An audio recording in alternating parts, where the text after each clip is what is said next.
Baik, bismillahirrahmanirrahim. Assalamualaikum warahmatullahi wabarakatuh. Kali ini saya akan menjelaskan tentang akuntansi syariah. Akuntansi syariah. Akuntansi syariah ini pada dasarnya bukan sesuatu hal yang baru, ya kan? Karena sejak turunnya wahyu Al-Quran, ya, sejak awal-awal kejayaan Islam pada masa Rasulullah, akuntansi ini sudah disyariatkan dalam Islam, ya. Ini bisa kita lihat tercatat dalam Al-Quran, dalam surat Al-Baqarah, dalam ayat 282 dan 283, ya. Itu yang secara langsung berbicara tentang proses pencatatan dalam hal transaksi ekonomi, ya, khusus. Dan dalam ayat-ayat terkait jual beli, ya, terkait dengan riba, terkait dengan zakat, juga di situ banyak sekali kaitannya dengan proses akuntansi atau pencatatan. Jadi akuntansi itu pada dasarnya bukan sesuatu hal yang baru, ya.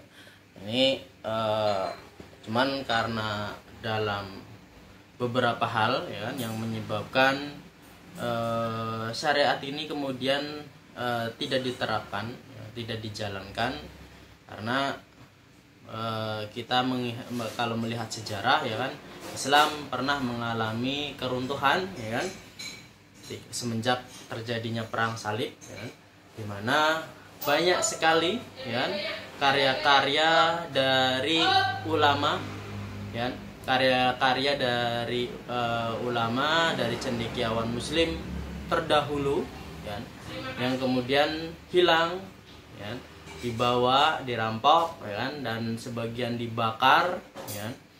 Nah, hal ini menyebabkan, ya, tadi tidak tersampaikannya. Namun dalam suatu jurnal di sana, karya Abdul Zaid tahun 2004 itu, di sana disebutkan, ya, ada beberapa peninggalan sejarah, ya, yang menunjukkan bahwa proses akuntansi itu memang sudah berkembang ketika awal-awal kejayaan Islam, ya, awal-awal negara Islam itu berdiri, ya. Nah, diantaranya adalah ditemukannya sebuah manuskrip yang berjudul Risalah Kitabus Syakat karangan dari Al-Mazindarani. Di dalam manuskrip tersebut tercatat beberapa bentuk laporan keuangan, ya kan? Di antaranya adalah laporan keuangan untuk peternakan, untuk pertanian, untuk pergudangan, untuk proyek, dan situ isi dari manuskrip tersebut, Risalah Kitabus Syakat tersebut, adalah bentuk-bentuk laporan keuangan pada masa itu, dan sudah menggunakan konsep double keeping, ya. Jadi yang namanya akuntansi syariah itu pada dasarnya bukan sesuatu hal yang baru, menjadi baru karena hal ini belum tersampaikan, ya. Karena sekarang lebih didominasi oleh akuntansi barat, ya. Sebenarnya, ya, tidak ada perbedaan yang terlalu mencolok secara teknis, ya kan, tapi secara konsep tentu ada banyak perbedaan, ya. Secara konsep, secara prinsip banyak perbedaan, ya. Karena dalam akuntansi syariah tentunya diatur oleh aturan-aturan syariat Islam, ya kan.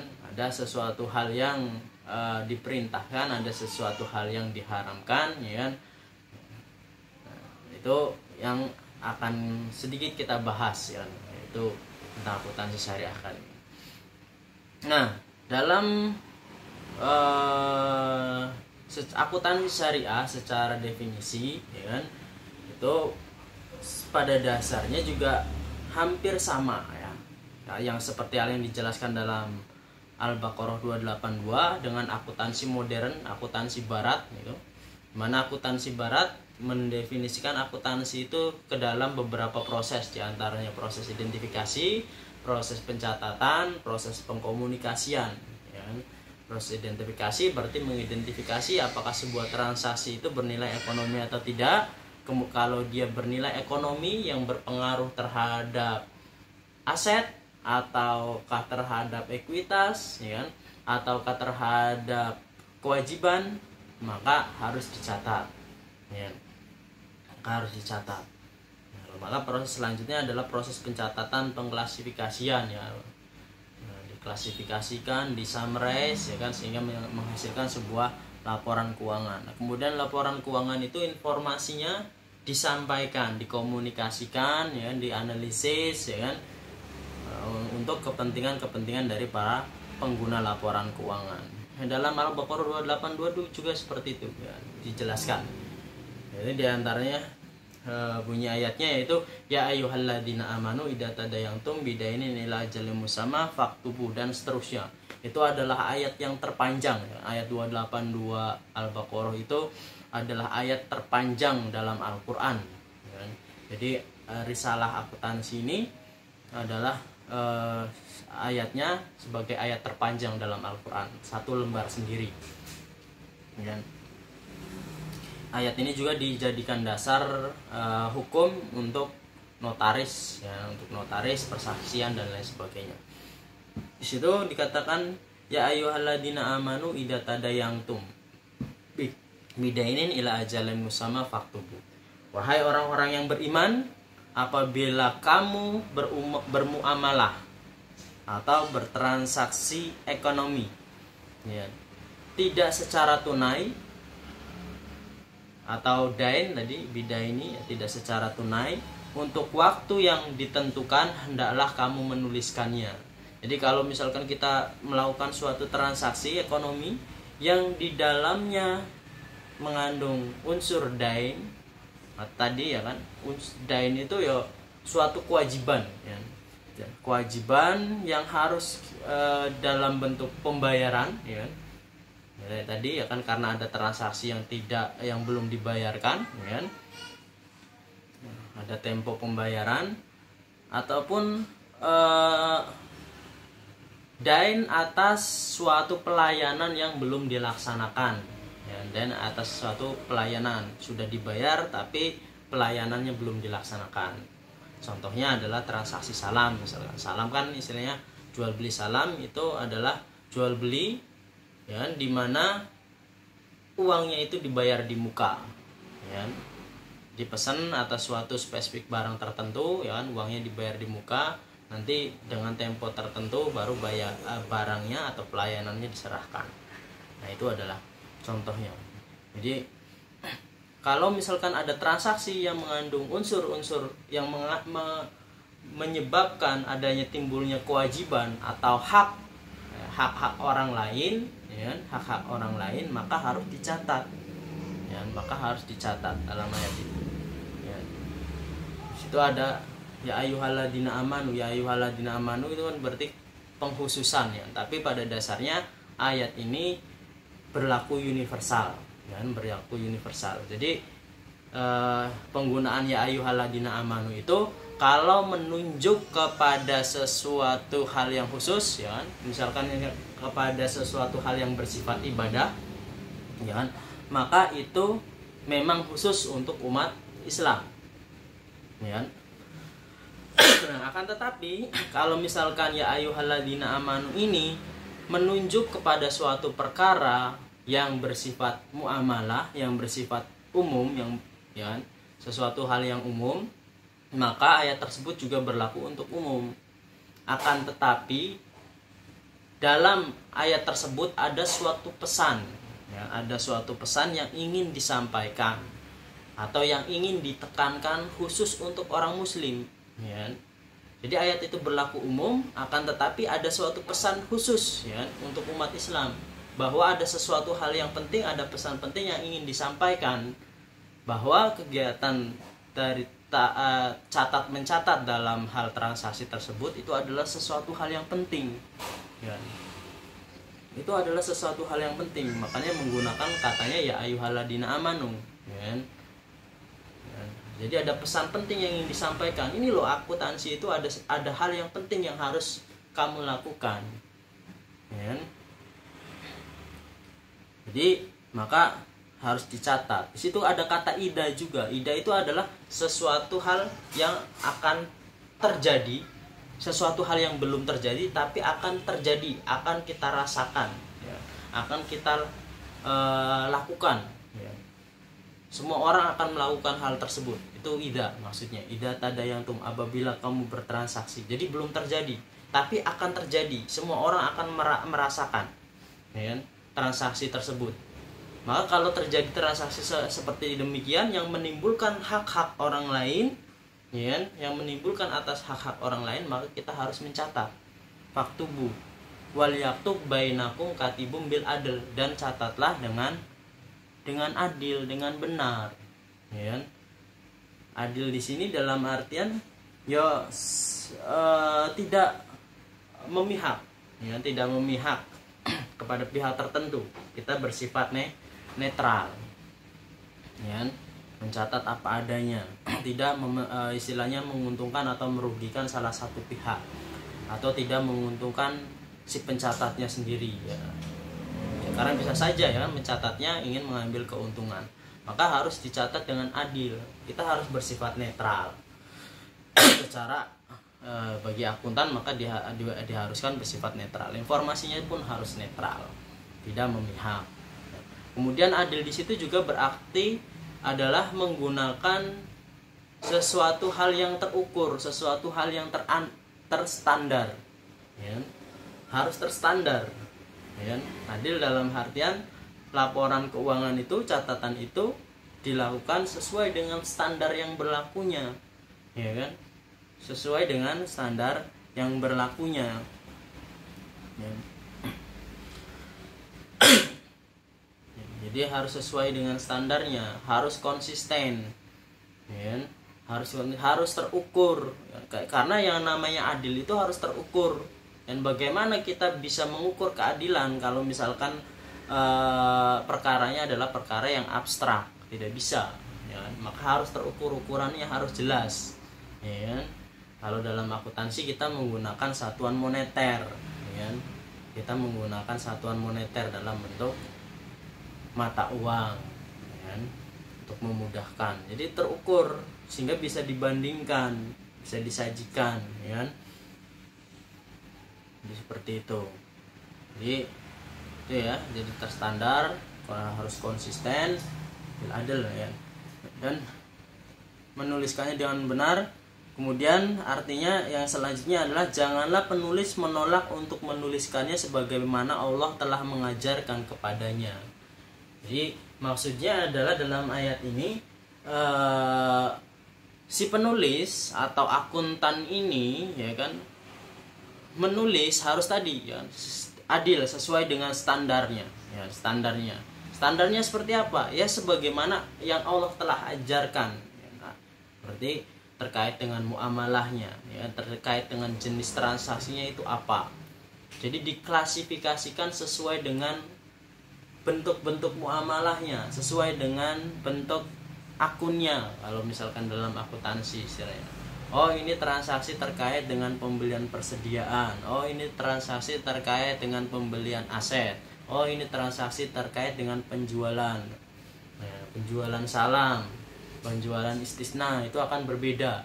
Sehingga akuntansi syariah ini memang nanti akan terpengaruh dengan jenis-jenis muamalahnya, ya, jenis-jenis muamalahnya itu seperti apa, salam, istisna, ya, nanti banyak sekali bentuk-bentuk jual beli.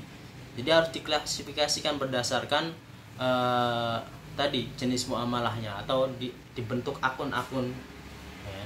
Kalau dalam akuntansi, ya, akun ada kas, ada piutang, ada persediaan, ya, dan seterusnya, ya. Ada aset, ada terkait dengan kewajiban, ya, hutang lancar, ya, hutang jangka panjang, ya, itu harus dicatatkan.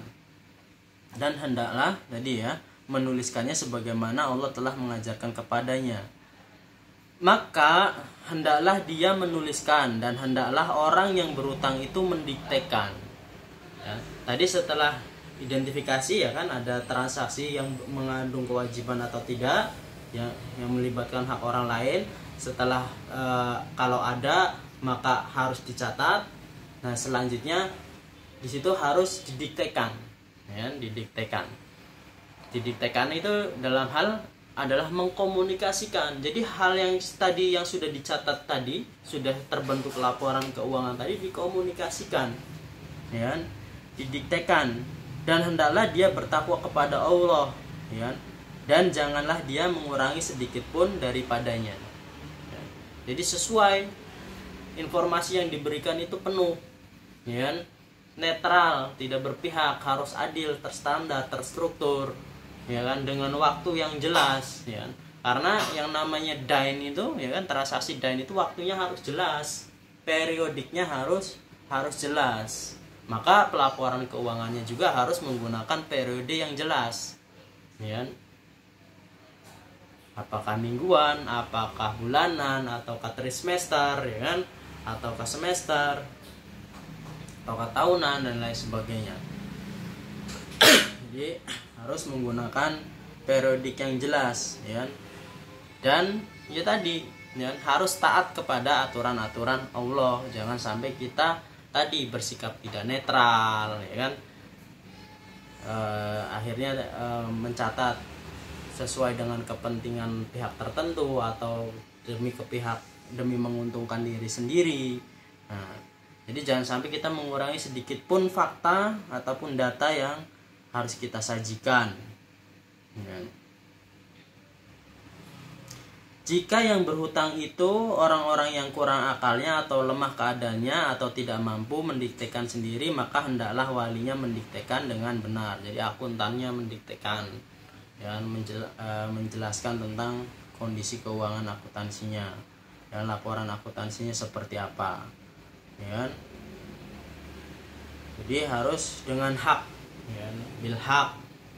Ya, hak yang namanya hak itu ya istilahnya sesuatu hal yang tetap. Hak itu biasanya didefinisikan sebagai kebenaran, ya, kebenaran. Tapi sebenarnya kurang tepat kalau hak didefinisikan sebagai kebenaran. Hak itu al-haqqu mirabbikum, ya. Hak itu datangnya dari Allah. Ketika datang hak, maka kita tidak boleh ragu-ragu. Dalam banyak ayat dijelaskan seperti itu. Kita tidak boleh ragu-ragu dalam hal melaksanakannya. Jadi hak itu adalah suatu ketetapan, ya. Suatu ketetapan. Kalau misalkan didefinisikan secara kebenaran, dengan kebenaran berarti itu adalah kebenaran mutlak yang tidak boleh ditolak. Seperti keadaan Allah, ya, adanya Allah itu kebenaran mutlak, itu hak. Ya, adanya surga itu hak. Kita harus iman, ya. Kita tidak boleh menolaknya. Termasuk di dalamnya adalah dalam hal dain, ya. Dain itu kan hak, ada hak orang lain di situ, ya. Transaksi yang secara hutang itu, secara kredit itu kan ada hak orang lain. Hak itu itu adalah hak yang harus ditunaikan, ya. Kalau tidak ditunaikan, maka itu akan menjadi akan mendatangkan murka dari Allah Subhanahu wa taala, ya. Orang yang tidak bayar hutang, ya, itu kan amalannya akan tertahan, ya, kalau dalam Islam, ya.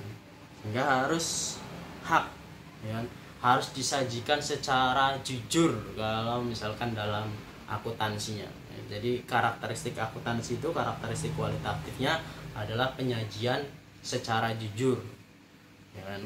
Secara apa adanya, sesuai dengan keadaan yang sebenarnya, tidak dibuat-buat, ya. Jadi seperti itu. Jadi tadi hak wakilnya, dan persaksikanlah dengan 2 orang saksi laki-laki di antara kamu.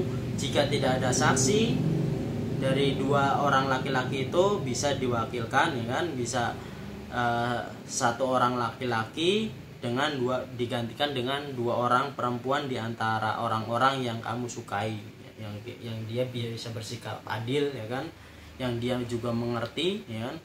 Jadi 1 saksi laki-laki bisa digantikan dengan 2. Kalau misalkan nggak ada laki-laki semua, berarti saksinya harus 4. Ya. Saksi ini dalam hal untuk apa? Untuk memberikan keterangan, ya kan? Untuk hal memberikan keterangan atas tadi proses pencatatan tadi, atas laporan keuangan tadi, transaksinya benar terjadi atau tidak, ya kan? Ya. Ini, ya, dalam prakteknya sekarang, ya kan, persaksian ini kalau dalam dunia akuntansi dikenal sebagai audit, ya. Proses audit itu fungsinya adalah untuk memberikan keterangan terhadap suatu laporan keuangan, apakah laporan keuangan itu bernilai wajar atau tidak wajar, atau wajar dengan pengecualian dan lain sebagainya. Jadi fungsi persaksian adalah memberi kesaksian atas terjadinya transaksi tersebut. Akan tetapi kesaksian di sini, ya kan, yang dimaksud dalam ayat ini adalah kesaksian secara langsung, ya. Jadi saksi itu bisa terjadi langsung atau secara tidak langsung, ya. Ini biasanya saksi langsung itu yang terkait dengan notaris, ya, terkait dengan notaris. Kalau saksi yang tidak langsungnya ya termasuk di dalamnya adalah saksi, yaitu auditor, ya. Auditor dia memberikan keterangan, ya, memberikan keterangan ini transaksinya benar terjadi tidak, di cross check, ya kan, di cross check transaksinya benar enggak, ini ada penjualan tanah senilai sekian pada tanggal sekian, nah, dengan siapa dia bertransaksi pada tanggal berapa, ya kan? Dipastikan bukti-buktinya ada atau tidak, sah tidak jual belinya dan lain sebagainya, dan sampai dibuat-buat dan lain sebagainya. Itu fungsi dari persaksian. Fungsi dari auditor adalah saksi secara tidak langsung, saksi yang dimintai keterangan atas keahliannya, ya, saksi yang diminta atas keahliannya.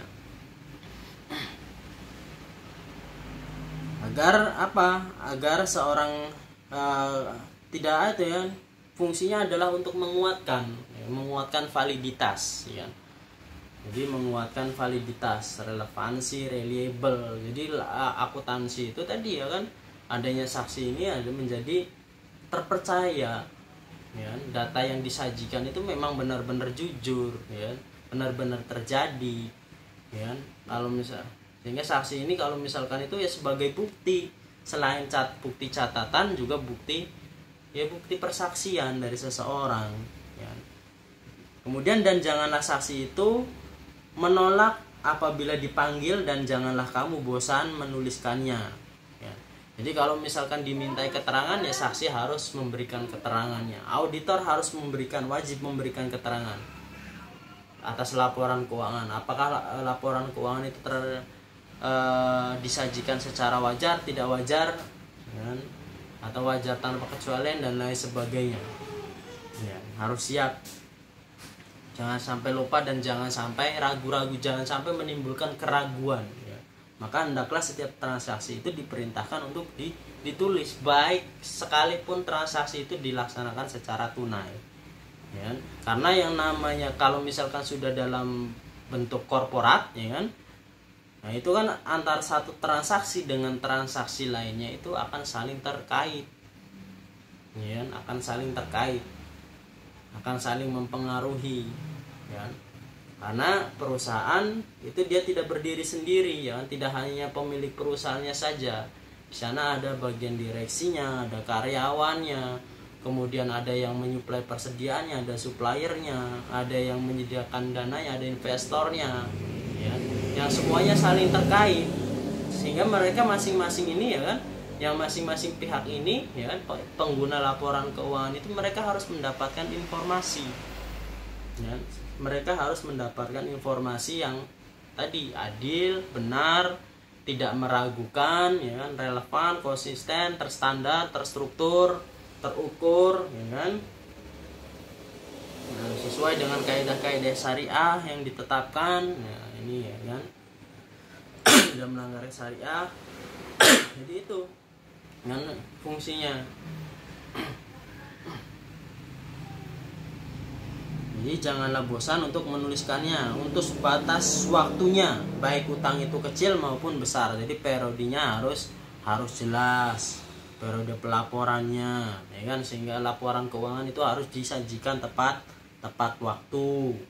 Akuntansi syariah juga memiliki prinsip seperti itu, ya kan, sama seperti akuntansi konvensional, ya kan.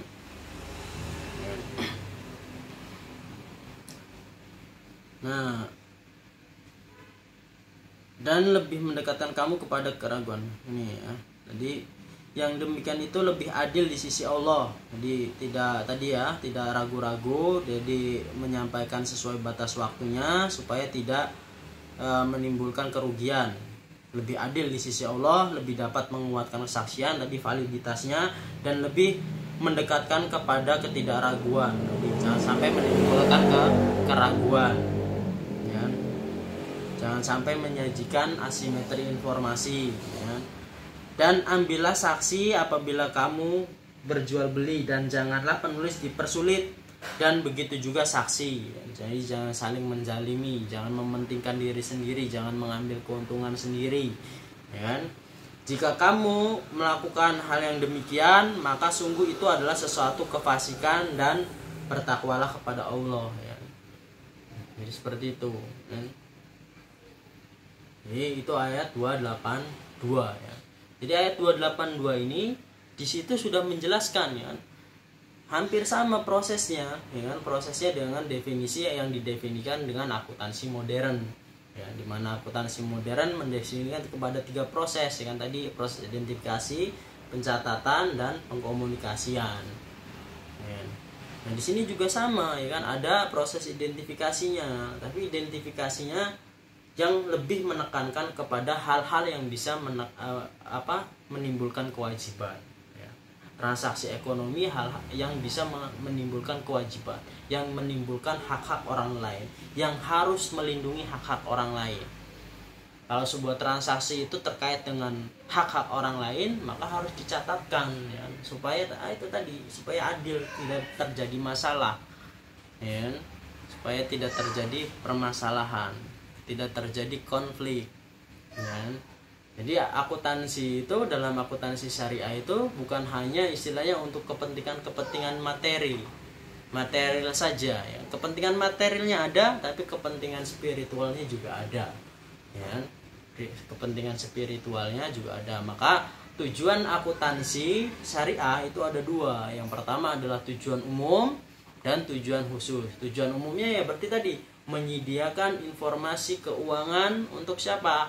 Untuk pengguna laporan keuangan. Siapa pihak yang pengguna? Yang pihak-pihak terkait, ya, stakeholder yang terkait, ya, mulai dari investornya, pihak manajemennya, ya kan, kemudian supplier, kreditor, debitor, dan juga masyarakat juga yang di sekitarnya, ya kan, yang menyaksikan, yang juga memiliki dampak terhadap transaksi tersebut, itu juga harus diperhatikan. Lingkungan, ya, kewajiban kita terhadap lingkungan itu juga harus diperhatikan, ya. Itu tujuan-tujuan materialnya. Tujuan khususnya itu adalah istilahnya sebagai tadi, ya, kepatuhan kita kepada syariah, ya, kepatuhan kita pada syariah. Transaksinya harus sesuai dengan muamalah yang telah diajarkan dalam Islam, ya, tidak ada riba, ya, tidak mengambil hak orang lain, ya, melindungi hak-hak orang lain. Itu tujuan-tujuan syariatnya, agar tertunainya hak-hak, ya, hak-hak orang lain. Jadi itu. Nah, kemudian dalam ayat 283-nya itu lebih kepada sebenarnya lebih kepada keringanan, karena pada zaman dahulu kan istilahnya yang namanya untuk menemukan orang yang pandai dalam hal tulis menulis dan berhitung itu kan sangat susah, dan sering terjadi, ya kan, suatu transaksi di mana tidak ada pencatatnya, tetapi transaksi itu adalah suatu transaksi yang penting, ya. Nah, sehingga kalau misalkan terjadi suatu transaksi di mana kedua belah pihak tidak bisa menulis maupun berhitung terhadap transaksi tersebut, ya kan, kemudian tidak menemukan orang yang bisa menjadi penulisnya, yang bisa menjadi wakilnya, ya, maka di situ diperbolehkan untuk tidak mencatatnya. Dengan catatan apa? Yang pertama adalah pihak yang memiliki kewajiban dia harus memberikan jaminan, ya kan, memberikan jaminan atau agunan istilahnya, ya, jaminan. Tapi kalau misalkan mereka saling percaya atas dasar keimanan kepada Allah Subhanahu wa taala dan mereka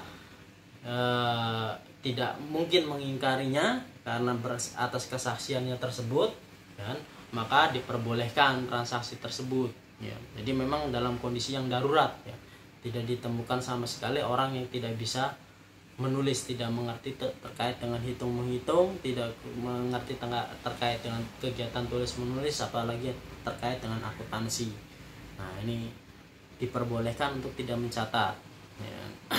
Dengan catatan ya harus ditunaikan, yang kewajibannya itu, haknya itu harus ditunaikan, ya. Tidak merugikan orang lain. Nah, dalam ayat ini juga di situ menjelaskan ya beberapa karakteristik kualitatif tadi, ya. Di antaranya tadi harus adil, ya kan? Adil berarti harus bersifat netral. Adil dalam arti harus terstandar, konsisten, ya kan? Penyajian akuntansinya harus bersifat konsisten, terstandar bentuknya, ya kan? Kemudian harus terukur. Mana mungkin keadilan kalau misalkan tidak terukur, ya. Keadilan itu pasti sesuatu hal yang terukur, bisa dibandingkan, ya kan, dapat dipahami, tidak saling mempersulit, ya kan. Laporan akuntansi itu harus mempermudah, ya, mempermudah, ya. Dan kemudian disajikan tadi berdasarkan muamalahnya, disajikan secara jujur, ya, berdasarkan bentuk-bentuk muamalahnya, ya, disajikan dengan akun-akun yang sesuai, ya. Oh, ini akun kas, ini akun piutang, ini transaksi terkait piutang, ini transaksi terkait pembelian persediaan, ya kan. Ini transaksi terkait apalagi penjualan dan lain sebagainya, ya. Nah, itu harus disajikan seperti itu, ya kan.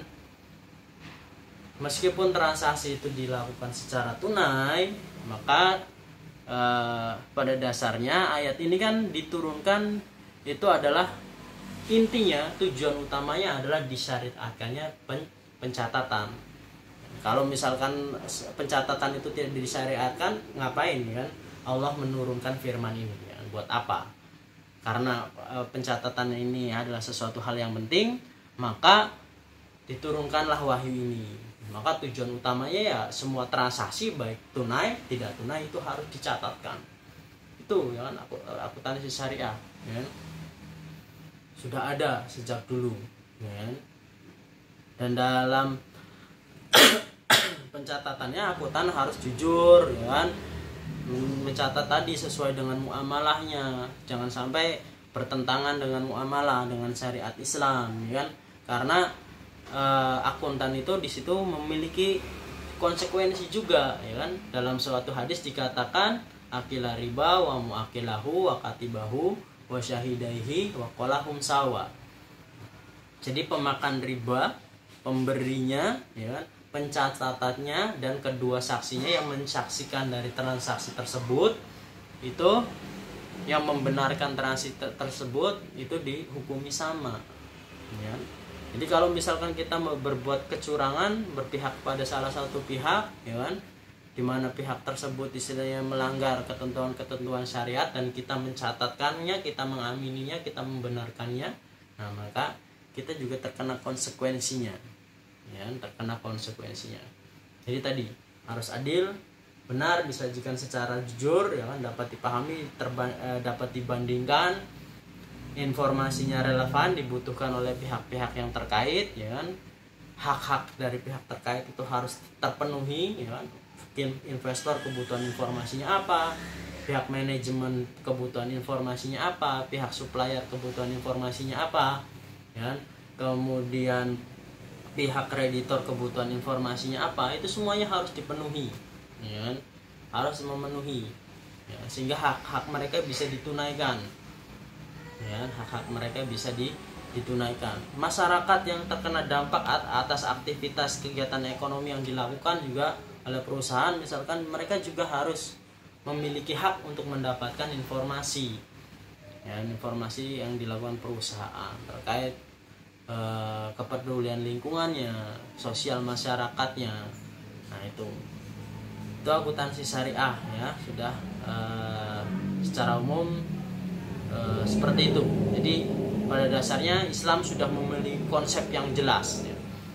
Secara teknis kita bisa juga menggunakan akuntansi yang sudah ada, tinggal menambahkan konsep atau prinsip-prinsip syariahnya, ya. Ya, secara prinsip-prinsip, karena memang secara bukti juga dari jurnal tadi, ya kan, itu telah membuktikan bahwa pada dasarnya dulu itu sudah dilakukan proses akuntansi itu, dan sistemnya sistem double bookkeeping juga, ya. Ya kita tidak masalah menggunakan sistem akuntansi yang sekarang, dan kita pun di Indonesia sudah ada SAK, ya, sudah ada SAK, standar akuntansi keuangan untuk keuangan syariah, ya, standar akuntansi keuangan syariah kita sudah punya, dan di internasional juga ada AAWIV, ya, Auditing Accounting for Islamic Institution, Islamic Financial Institution. Nah ini, dan kita bisa menggunakan, bisa membaca, ya. Kalau di Indonesia ada SAK, ya, yang diterbitkan oleh IAI. Nanti kita bisa membahasnya, ya, sedikit membahasnya. Saya rasa itu pertemuan kita kali ini. Terima kasih. Assalamualaikum warahmatullahi wabarakatuh.